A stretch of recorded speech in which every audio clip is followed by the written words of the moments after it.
Hey everyone, welcome to week 51. This is day 5. This is our last day of our ongoing black week. Monday, we started with a primary color palette. Tuesday, 3 color palette, titanium white, cad red, ivory black. Wednesday, we went even smaller. We just painted with titanium white and ivory black. Yesterday, we went for a Zorn palette and we used black as a sort of very expressive drawing tool. So that was super, super nice. Today, we're going to eliminate titanium white, and I think we're going to do a really, really nice, very, very atmosphere-heavy painting, but I think it's going to be super cool. Remember, next week, new theme, we're going to be here. Hopefully, you guys can accompany us. So, thank you. Okay, let's get started. This is day 5. This is Friday. This is our last day on our black week, and it's been a really cool week. We have investigated the role of black as if it was part of a primary color palette. So in a way, I don't want to make it sound reductive, but we try to understand black as a blue. On Tuesday, we changed the conditions a little bit, and we no longer were starting from a pseudo primary color palette. What we were working with was a 3-color palette, titanium white, cad red, and ivory black. So we had a single accent of saturation, a single color that was very bright, very high chroma. And we were trying to see how ivory black would affect the tones that were created, particularly the darker tones that were created, having as a starting point such a bright, saturated color. So an important part of Tuesday was also recognizing all the shades that we could do. But it doesn't mean that that was the role of our black pigment. It was not solely that, of course not. It was also understood as a color. When mixed with titanium white, it actually gave us a huge range of warmer to cooler grays that we could then, start to mix with our cad red. So we had this beautiful range of very subtle pink, violet, purple grays that were amazing to use. So I had a blast painting on Tuesday. It's one of those things that I can expect. I talked about on Tuesday how that palette is not something that in theory surprises me, because I'm really familiar with a ton of illustrators that over the years, we're talking about 100 years now, worked and used that palette, in fantastic and creative ways. So even though I have a sense of closeness to this palette, when you use it, you realize that this is absolutely wonderful. It's a beautiful, beautiful palette. It has so much range. And again, it emphasizes, the one thing that I love about painting, which is the fundamentals of painting, the very, very raw idea of painting. So I love to do paintings like that. Then on Wednesday, you can't get any more raw than just using black and white. And, we were a little bit cheeky with the use of a kind of warmish, yellowish, kind of creamy colored paper. So we used, hopefully in subtle ways, that tone to our advantage through some transparencies and through, some scumbling of that gray, and that little creamy yellow could actually seep through some of those brushstrokes. It just proves the point. I think that experience, I'm not talking about the result. I'm not talking about the resulting painting, but I'm speaking more about my experience in the sense that, the moment that I had with painting, the moment that I shared with painting where I was working with these two amazing colors, because they are incredible colors, honestly, both titanium white and ivory black. To me, they leave no emotion untouched. These could be my colors until the day I die, and I would be so happy with them. I would feel absolutely whole. And I think the painting we did on Wednesday just kind of proves that connection that I really feel with those colors. Now, yesterday, we changed it up a little bit. We obviously used black in terms of the relationships that it can generate with all the other colors that we've been working on throughout this week. But we turned our pseudo Zorn palette from Monday, we turned it into an actual Zorn palette for yesterday's painting. Zorn palette, by the way, my God, it is like heaven. I'm sure that when I die and I go to heaven, because that's a given, I'm going to go to heaven. I don't know, everything's painted with the Zorn palette. I'm sure when the universe was created, Big Bang, the first 4 things coming out of the Big Bang, white, yellow ochre, cad red, and black. That was it. Those were the building stones of the universe. Those are the real infinity stones. The other extra ones, it's all a lie. Thanos really needed 4. That's it. I love that palette. I have to work more with that palette. I just feel that I learn something new every single time I work with that palette. It's incredible.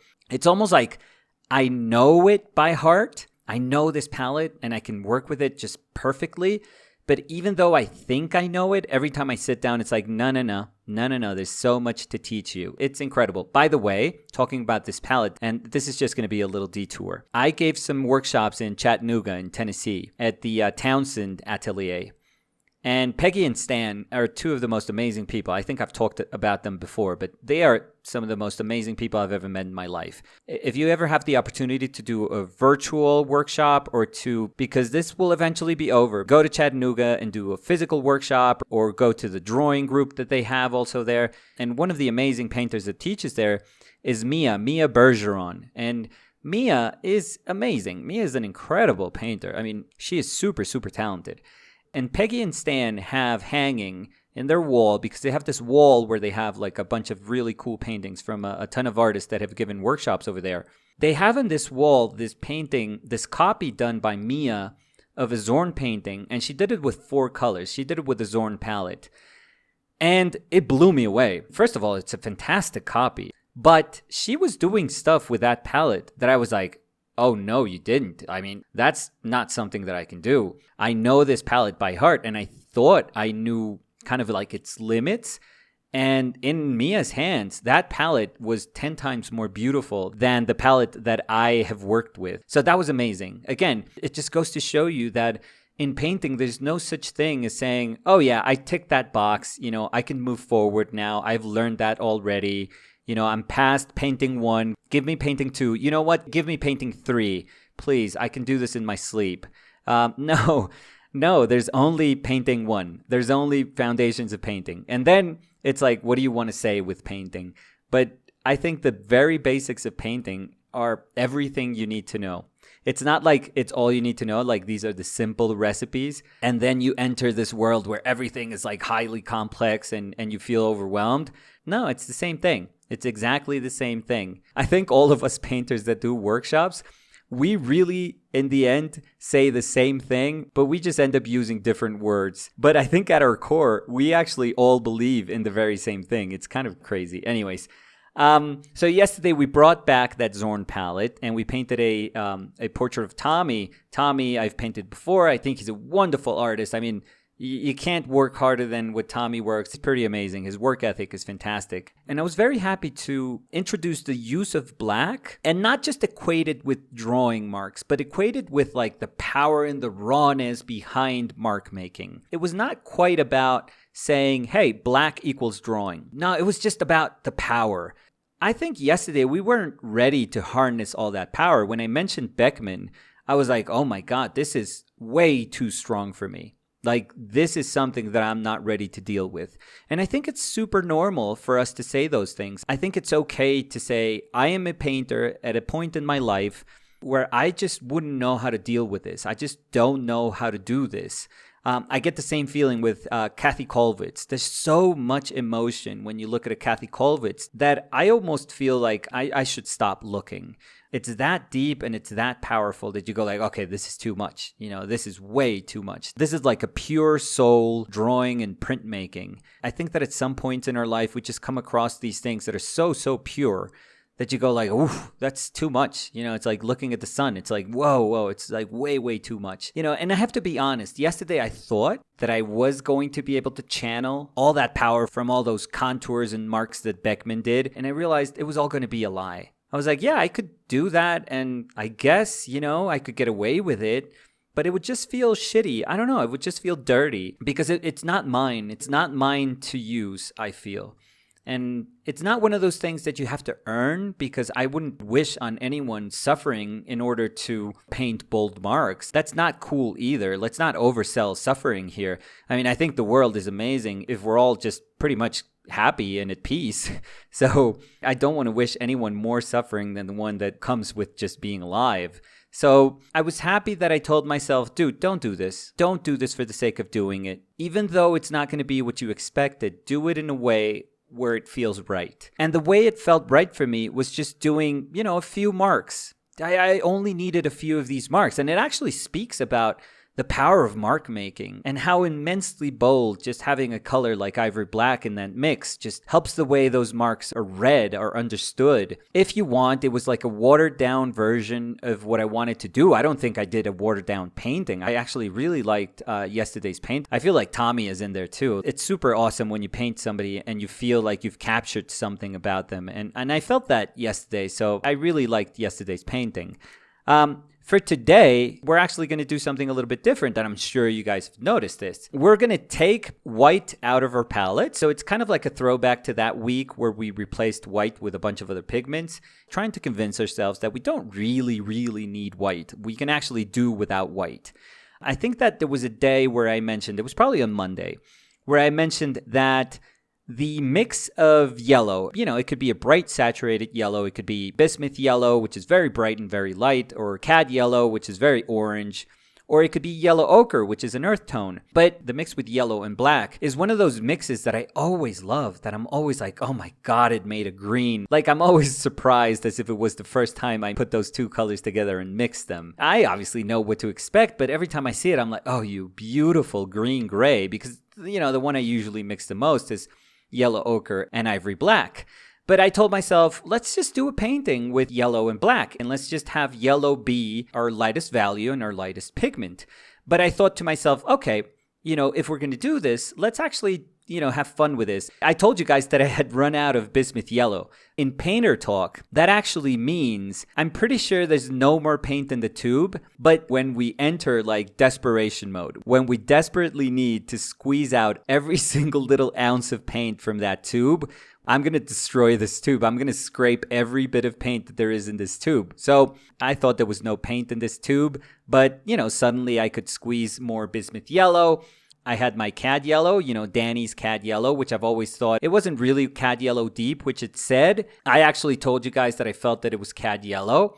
I'm going to actually say I think I was wrong, because, and this blew me away, it's amazing what happens when you actually take off a color from your palette and you suddenly reintroduce it. It's like my mind was blown because I had that Cad Yellow in my palette. And when I put that Bismuth Yellow that I scraped out of the tube, I was like, are you kidding me? Are you kidding me? As soon as I saw the two together, that yellow is orange. That yellow might as well be called Cad Orange because I was so wrong. I was so off. I mean, it's incredible how I feel like I know my pigments. I feel like I'm incredibly sensitive to pigments. But I realize that I am only when I can see them right next to each other. If I just see them like running naked in the wild, I lose my ability to be able to gauge them properly. And that's incredible. It's absolutely incredible. That is color theory at its essence. So I was pleasantly shocked, I'm going to say. And I have no ego, so I am going to say that I was very wrong. And you guys can see this in the palette. I mean, those two together, they feel so different. I mean, they are part of the yellow hue, but they are so far apart in that spectrum that it's incredible. It's amazing. And what I thought, even though Bismuth Yellow does have body and it is opaque, by the way, it's a great yellow. If you can buy it, Winsor Newton makes it. It's a really good yellow. And I thought to myself, okay, I could use my Bismuth Yellow as my lightest yellow and what would also be my lightest value in the palette. But I was thinking of Peggy and Stan, and I remember Peggy gifting me this lead tin yellow that we used maybe once or twice last year.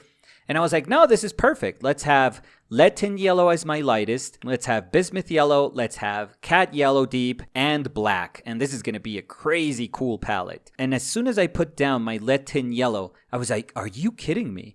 It is so close, so very close to Bismuth Yellow that it just blew my mind. Again, things that I think I know, but when I see them and when I can compare them and relate them to each other, it blows my mind. I was like, oh my God, didn't expect this. Obviously, lead tin yellow is a very different pigment than Bismuth Yellow, and the handling is very different. I mean, the body of lead tin yellow is just delicious. It's lead paint, so it's completely different from any other yellow. But yeah, I was surprised, but I told myself, okay, this is going to be my palette. And when I had my palette set up, I immediately thought of one of my favorite paintings ever. If I have to be honest, I think is one of the most incredible images in the history of image making. I also feel that. So this is actually bigger than just painting, I feel. which is Goya's dog. I've talked plenty about this painting, but I think this is by far one of the most enigmatic, if not the most enigmatic image in painting history. And it's a painting that's just bigger than life, I think. Yesterday, I was trying to cope with understanding how I could channel this transformation that Beckmann had with his paint, which made him become far more expressive. I'm going to say expressive, not expressionist. I think that fits. He became this expressive artist. He started being incredibly bold. That boldness translated with a very graphic application of paint, with an understanding of drawing through paint. And I was like, wow, this is too much. And today, I wanted to do a painting that immediately was referential to Goya's painting. And this is one of those things where you go like, why would you ever paint that? I mean, it's an image that, I don't know, it will never be able to contest with, the painting that it's referencing. I mean, most of the paintings that I've done will never be able to contest with painters and paintings that I reference all the time. These people are geniuses. And it's not because some of those paintings took months to paint and I'm doing my exercises in a couple of hours. No, I don't think that it has anything to do with it. One of my favorite paintings ever also is Menzel's foot. And that foot probably took, a couple of hours also to execute. That's not an indirect painting. That painting wasn't painted over many sessions. That's pretty much an alla prima painting. So it has nothing to do with execution. It's just that Goya's painting is such a universe in and of itself. It's something that's beyond the rational explanation, I feel. I think that that's one of the paintings, if not the only painting. And obviously this is super subjective, but it's one of those paintings that I just completely surrendered to. I'm just powerless. I have no ego. I have no intent. I have no nothing. It's like I'm on my knees just looking at this painting, but it's not an object of cult or adoration. I don't feel it's one of those paintings that is so grand that you're like in ecstasy and having this religious experience. I don't think it's one of those paintings. I just think it's a painting that almost like at the same time, it ties your brain into knots and also just expands and blows your mind. It's one of those things that you can't understand, but you know that you're in front of something that is so powerful. It's an image that's so powerful that you're just left helpless. So, imagine me feeling this about my favorite image of all time. And then thinking, okay, I'm going to do this small painting, this small exercise that is obviously echoing, this painting. Now, this is the cool thing about this painting. This was pure serendipity. This is Hodge. This dog is absolutely wonderful. And I saw this picture. Tom posted this picture of him just like that. And maybe Tom, I haven't spoken to Tom about this, but he has an incredible eye. He took this picture of Hodge, his head kind of resting, propped up, and what I'm guessing is this cushion. And in the background, you could see this bigger yellow pillow cushion, I don't know what it was, that was on the floor. But as soon as I saw it, I was like, oh my God, that's Goya's painting. I mean, it's obviously not exactly the same, but it's that same feeling. And you feel like it's so wonderful to have like an echo of that in your day to day. And I think Tom saw that. And when I saw that photo, I was like, oh, this is so cool. I have to paint it. I have to reinterpret a little bit, but I have to paint this because it's just begging to be painted. So, it's one of those images that makes no sense to paint because, again, in your mind, you're putting it up against the biggest, most impactful image that you have experienced in your life. So how could you ever compete with that? And I realized, well, the way that you can compete with those is by doing an exercise. It's just by doing a painting. All you got to do is start painting and then, conclude that effort and you're done and you did it. It doesn't have to try to be as big as that because nothing will. There's no effort that you could do right now that would be able to compete with that.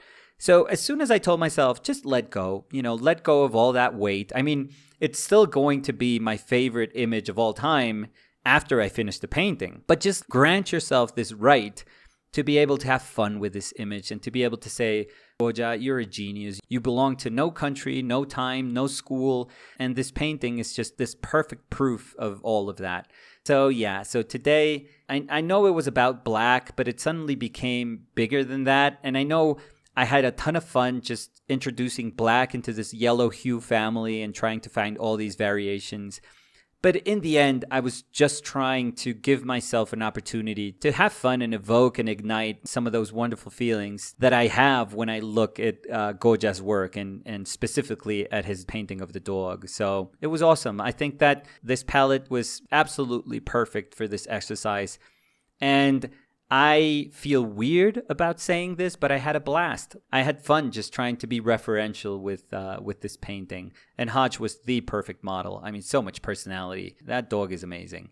So that's going to be it for today. It was a cool week. It was a very, very cool week. I think that we did a couple of things this week that I'm going to have to bring back on next week. It's going to be a new theme, but I want to base it upon some of the things that I spoke about today. And I feel it's going to be a good way, a very nice way to connect this week with next week's theme. That's one of the things that I always try to do, which is almost impossible, which is connect week after week after week after week. You know, that would be amazing. I'm not that good at planning. I'm not that good of a teacher. So whenever I can do that, that's amazing. If we can't do it, I don't know. Then we do terrible segues and we introduce from nowhere, apparently, new week's themes. But I think we're going to be able to connect it a little bit. So that's going to be next week. Today's Friday, and as we say on Friday, Danny and I are super, super grateful. Each week that goes by, you guys are awesome. You guys are incredible. Every single week for us, it's like, okay, we have to start afresh. This is like a new week, new beginning. We start from zeros. And it's almost like an uphill battle every single week, and it feels awesome. I mean, I'm not saying this is a tragedy. I'm not saying that this is Sisyphus. We're not trying to suffer here. But it's tough. It's always tough. And the one thing that makes all of this just worth it is knowing that a bunch of you guys just really enjoy what we do. And what we feel is the most awesome part. It's just knowing that we can be this little bit of company because the world is weird, and just having this idea of closeness to another human being through painting, through this act that we share, can be something nice. And sometimes we just need things that are nice. So thank you guys for giving us that opportunity. And we hope that next week, you give us a chance again to be your company. It was a pleasure to serve you, and we'll see you guys next week. Thank you. Bye.